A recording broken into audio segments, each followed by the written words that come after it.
la civilisation égyptienne peut-elle être originaire du delta?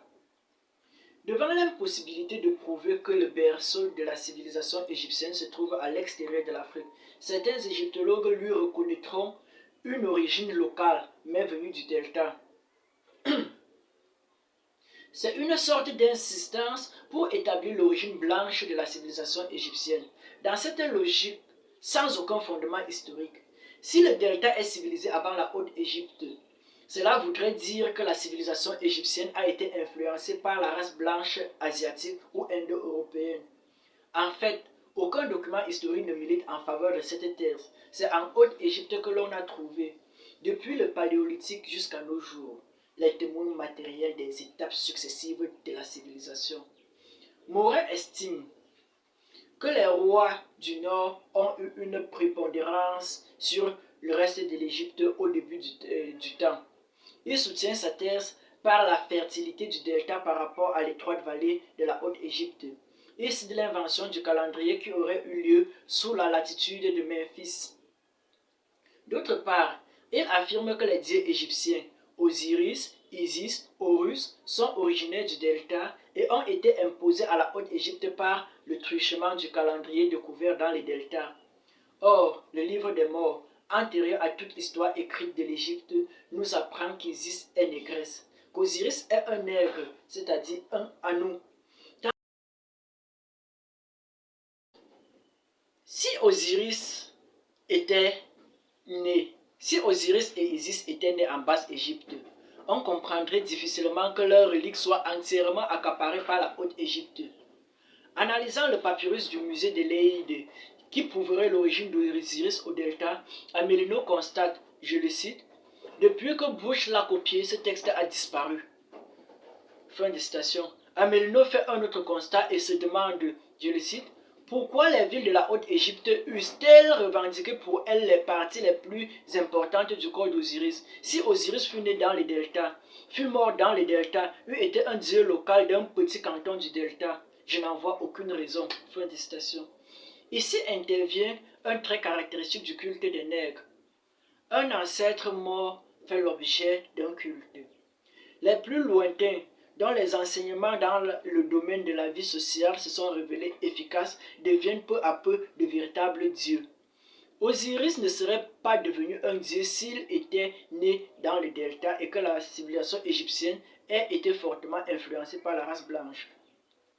L'argument de Moret sur l'invention du calendrier à Memphis subit une entorse grave quand on l'examine de près. Il précise que ce n'est que sous la latitude de Memphis que l'on peut observer le lever oléaque de Sotis. Il en conclut que le calendrier a été inventé à Memphis. Or, le calendrier était en usage en moins 4236 au moment où Memphis était encore de l'eau, puisque c'est le roi Ménès qui crée la ville de Memphis après avoir dévié le cours du Nil de cet endroit qui devient une partie de la terre ferme. L'avènement de Ménès date de 3200, de moins 3200. Donc, Memphis n'existait pas quand le calendrier a été inventé. Suivons l'explication de Navi, qui est encore plus édifiante. Je le cite, sa citation sera un peu longue. De quel côté venaient les conquérants? Il me semble qu'il ne peut y avoir de doute qu'ils venaient du sud. C'est de là qu'il part avec son fils Horus, un dieu guerrier qui conquiert pour lui tout seul le pays jusqu'à la ville des Arts, maintenant Kantara, forteresse bâtie sur la branche pélusiaque et qui fermait l'arrivée du côté de la péninsule sinaïque et la Palestine. Dans les principales villes d'Égypte, les conquérants règlent ce qui concerne le culte. En plusieurs localités, Horus établit ses compagnons qui sont appelés forgerons. Ainsi, l'introduction du travail du métal est attachée par la légende à la conquête. Il me semble qu'il y a lieu de tenir compte de cette légende qui doit être une ancienne tradition. Elle concorde tout à fait avec ce que les historiens grecs nous disent, que l'Égypte étant une colonie de l'Éthiopie. Que l'Égypte était une colonie de l'Éthiopie. Ainsi les Égyptiens, ou du moins ceux qui sont devenus les Égyptiens pharaoniques, auraient suivi le cours du grand fleuve. Nous en avons la confirmation dans certains traits de la religion et des mœurs. L'Égyptien s'oriente en regardant le sud. Au contraire, il se tourne vers son pays d'origine. La capitale des premiers rois d'Égypte était dans le sud, à Thèbes. Memphis a été fondée surtout pour des nécessités militaires. Elle a été une place forte au point de jonction de la route d'infiltration des bergers asiatiques de l'Est et celle des nomades à l'Ouest. Ces barbares tentaient constamment de pénétrer violemment en Égypte, attirés par les richesses qui s'y accumulaient. Mais chaque fois, ils ont été, après de rudes combats, complètement défaits et rejetés hors des frontières du pays. Le caractère de ces coalitions des peuples du nord et de l'est de la région du delta, le caractère féroce des luttes qui s'y sont déroulées, tout en justifiant la fondation de Memphis comme forteresse avancée, construite pour la sécurité du royaume égyptien, devait éviter des nouvelles coalitions de race blanche contre la race nègre d'Égypte, comme le prouve ce passage de Morey. On cite Morey. Vers le mois d'avril 1222, Merneptah apprit à Memphis que le roi des Libyens Mérié arrivait de la contrée de Théénou avec ses archers et une coalition de peuples du nord composée de Chardam, Sicules, Archéens, Lyciens et Étrusques, amenant l'élite des guerriers de chaque contrée. Son but était d'attaquer la frontière occidentale dans la plaine de Péri.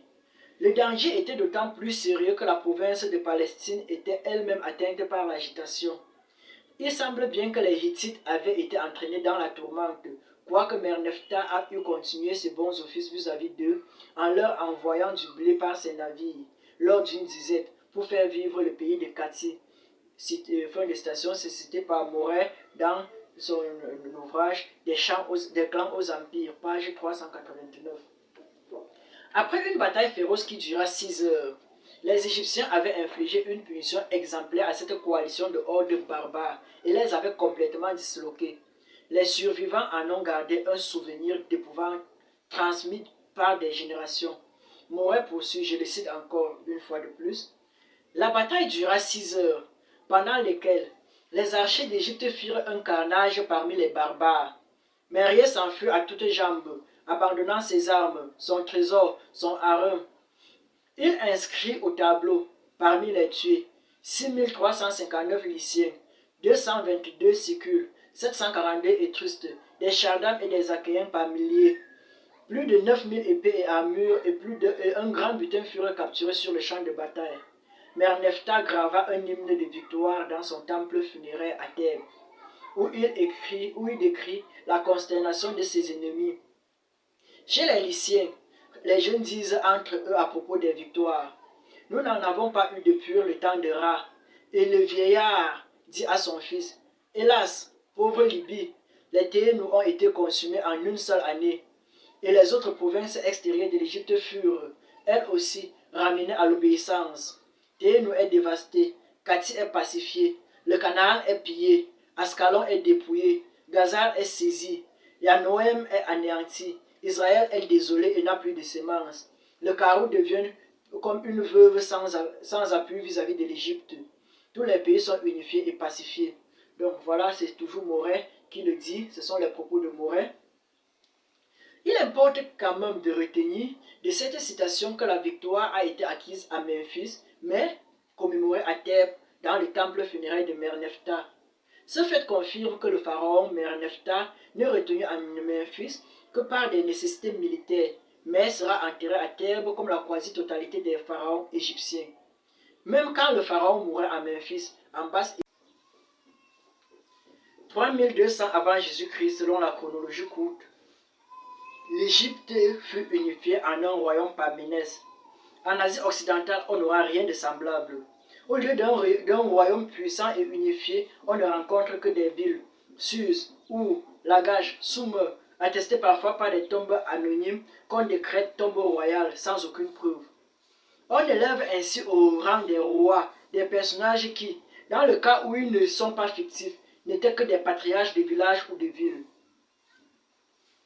M.S. Smith pense que ces tombeaux pouvaient contenir non de véritables rois, mais des acteurs du drame sacré qui se jouaient à l'occasion des fêtes et où on sacrifiait le protagoniste principal. Dans l'épopée de Gilgamesh, Anu, le dieu primitif, père d'Ishtar, porte un nom nègre qui était celui d'Osiris l'Ancien. La déesse Ishtar prit la parole et parla ainsi au dieu Anu son père. D'après Amélino, les Anu étaient les premiers nègres habitant l'Égypte et dont une fraction est restée durant l'histoire de l'Égypte en Arabie pétrée. Christian situe l'histoire mésopotamienne à 3100 ou 3000 avant Jésus-Christ. Cela découle de la nécessité de faire concorder à tout prix la chronologie égyptienne et la chronologie mésopotamienne. Même si tous les documents historiques situent cette histoire à une période bien moindre.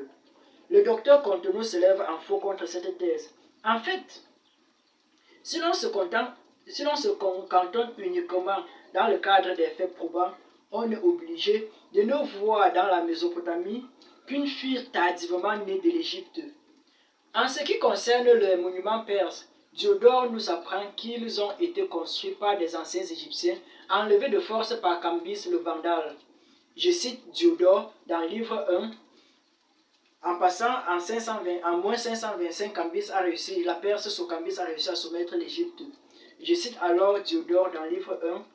Cambis fit mettre le feu à tous les temples d'Égypte. Ce fut alors que les Perses, transportant tous les trésors en Asie et amenant même avec eux des ouvriers égyptiens, furent bâtis les fameux palais de Persépolis, de Surs et de quelques autres villes de la Médie. Je cite, c'est Diodore dans le livre 1, section 2. En passant, quand on parle des anciens, quand on parle des anciens, les anciens dont on est en train de parler ici, ce ne sont pas des nègres, ce sont des Européens, ce sont des blancs eux-mêmes, qui sont forcés de reconnaître que l'Égypte a été bâtie par des noirs, et que c'est l'Égypte qui a civilisé tout le monde entier, et que ce sont les nègres, les Égyptiens, qui sont à l'origine de toute civilisation dans le monde. Ils sont obligés ils sont forcés de l'admettre, et ils ne sont pas noirs, ils sont des blancs. Ce sont eux qu'on les appelle les anciens. Voilà Diodore qui est obligé de reconnaître que les temples qu'on retrouve en Mésopotamie ont été conçus par des nègres qui ont été amenés de force par Cambis. Cambis qui était le roi de Perse qui a réussi à soumettre l'Égypte puisque l'Égypte va malheureusement tomber en moins 525.